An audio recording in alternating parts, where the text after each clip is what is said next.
اس سے عظیم کائنات میں کوئی گھر نہیں ہے. انما یرید اللہ لیذہب عنکم الرجس اہل البیت ویطہرکم تطہیرا. اس سے بڑا کوئی گھر نہیں ہے. اور خود سے کہا کہ اس قرآن کی فضیلت ہے کہ اس کو بغیر وضو کے چھونے کی اجازت نہیں ہے. چھونا حرام ہے اگر وضو نہ ہو. حالت طہارت شرط ہے. اب اہل بیت کو بھی سمجھنے کے لیے پاکیزگی شرط ہے.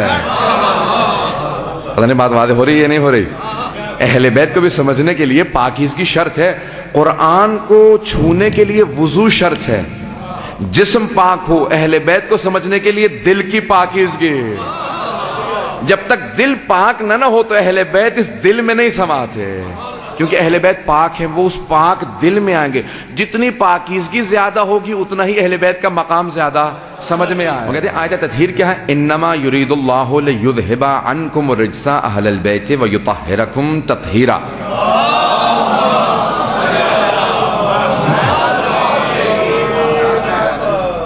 وہ کہتے ہیں کہ آیت میں ارشاد باری تعالیٰ ہوتا ہے کہ انما یرید اللہ لیذہب عنکم الرجس اہل البیت. اے اہل بیت، اللہ یہ چاہتا ہے کہ رجس کو آپ سے دور رکھے. بہت سے لوگ پہنچ رہے ہیں، توجہ مجھ میں کی ہو. اللہ فرماتا ہے کہ اے اہل بیت، میں رجس کو آپ سے دور رکھنا چاہتا ہوں. رجس کو انما یرید اللہ لیذہب عنکم الرجس. اے اہل بیت، اللہ بس یہ چاہتا ہے کہ آپ سے رجس کو دور رکھے. میں کچھ لوگ پہنچ رہے ہیں. یہ نہیں کہا کہ اے اہل بیت، اللہ آپ کو رجس سے دور رکھنا چاہتا. اگر اللہ یہ کہتا نا کہ میں اے اہل بیت آپ کو رجس سے دور رکھوں گا، سارے مجمع کی توجہ، اگر اللہ یہ فرماتا نا کہ اے اہل بیت میں آپ کو دور رکھوں گا رجس سے، تو مفہوم یہ نکلتا اہل بیت جانے کی کوشش کریں گے رجس کی طرف، لیکن اللہ دور رکھے گا. لیکن اللہ نے فرمایا اے اہل بیت میں رجس کو دور رکھوں گا، یعنی رجس آنے کی کوشش کرے گا، میں رجس کو آپ سے دور رکھوں گا. تو ایک بات ثابت ہو گئی کہ جو بھی اہل بیت سے دور ہو وہ رجس ہے. تو ساجواد عملی کہتے ہیں کہ اہل بیت میں نے رجس کو دور رکھا ہے. رجس آنے کی کوشش کرے گا، میں دور رکھوں گا. تو اب ہر وہ چیز جو رجس ہے اللہ نے اہل بیت سے دور رکھی ہے. یہ پاک و پاکیزہ ہیں. حضرات جتنا پاک ہوتے چلے جائیں گے اتنا قریب ہوتے چلے جائیں گے اہل بیت سے، اتنا قریب ہوتے چلے جائیں گے، کیونکہ اللہ نے رجس کو دور رکھا. بہت سے لوگوں نے لکھا نجاست ہے رجس، کچھ نے لکھا پلیدگی ہے، کچھ نے لکھا غلاظت ہے، کچھ نے لکھا جہالت ہے. حضرات یہ سارے ترجمے محدود ہیں. اللہ کہہ رہا ہے میں نے ہر طرح کا رجس دور رکھا ہے. اور قرآن کہہ رہا ہے کہ نہیں، بت پرستی رجس ہے. تو اب اس کا مطلب ہے کہ اگر کہیں بت پرستی نظر آئے، کہیں پہ بھی نظر آئے، تو اس لیے ہم کہتے ہیں ہم ساری ازواج کا احترام کرتے ہیں، لیکن قرآن کی آیت ہے کہ کبھی بھی اہل بیت علیہ السلام، اللہ کہہ رہا ہے میں نے رجس کو دور رکھا ہے.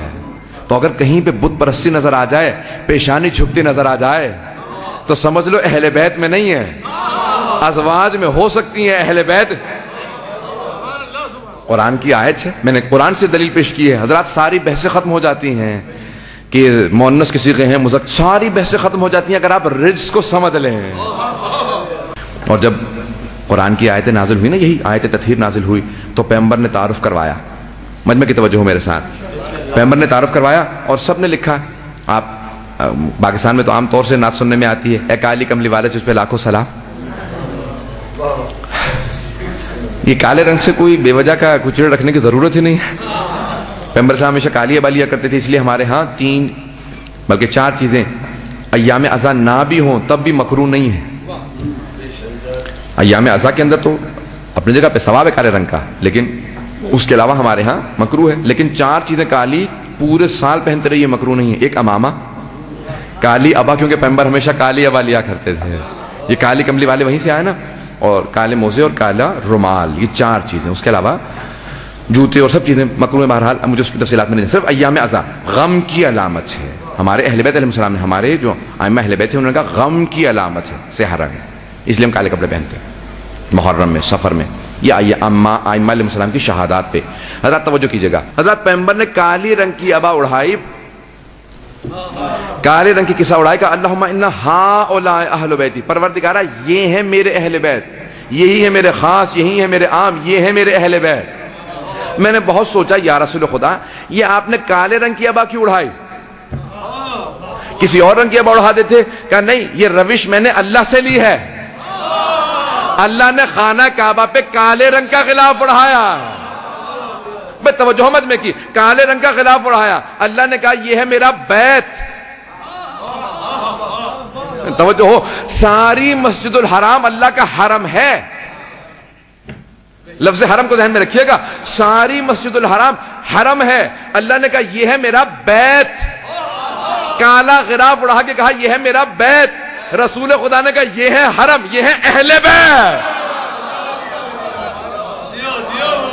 کہ حرم اور ہیں، اہل بیت اور ہیں، کہ کالے رنگ کی اللہ کی روش کو اپنایا، اللہم انا ہؤلاء اہل بیتی، پروردگارہ یہ ہے میرے اہل بیت۔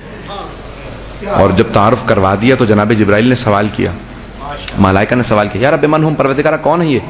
تو کہا ہم فاطمہ تو و ابوہا و بعلہا و بنوہا، کہا کون ہے؟ کہا فاطمہ، فاطمہ کے بابا ہیں، فاطمہ کے شوہر اور فاطمہ کے بیٹے ہیں۔ پنجتن کا تعارف کروا رہے ہیں جناب سیدہ سلام علیہ سے، اور فرمایا آپ نے جناب ختمی مرتبہ سے نہیں، جبکہ تعارف ہونا چاہیے تھا کہ رسول خدا ہیں، ان کے بھائی علی ہیں، ان کی صاحبزادی ہیں اور ان کے دو نواسے ہیں، لیکن اللہ تعارف کروا رہا ہے جناب سیدہ کے ذریعے، مرکز تعارف اہل بیت جناب سیدہ ہیں،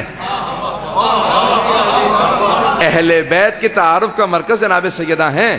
حضرات میں نے بہت سوچا کہ پروردگارہ تو نے مرکز جناب سیدہ کو کیوں بنایا؟ تو میرے ایک ذہن کے اندر جواب آیا، آپ کو پیش کرتا ہوں، اگر آپ راضی ہوں تو ذرا جواب دیجئے گا۔ تو حضرت توجہ ہو، ایک مرتبہ اللہ نے تعارف کروایا کہ ہم فاطمہ تو و ابوہا و بعلہا و بنوہا، کہ جناب سیدہ مرکز ہے، کہ کیونکہ اہل بیت کا تعارف کروا رہا تھا۔ میں بتانا یہ چاہتا تھا جب بھی اختلاف ہو کہ اہل بیت میں کون ہے کون نہیں ہے تو اسے مرکز پہ پلٹا دینا، اگر مرکز سے محرم ہو تو اہل بیت میں ہے،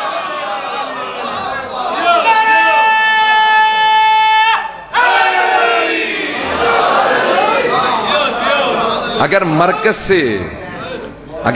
سے محرم ہو تو اہل بیت میں ہے، اور اگر مرکز سے محرم نہ ہو تو اہل بیت سے خارج ہے۔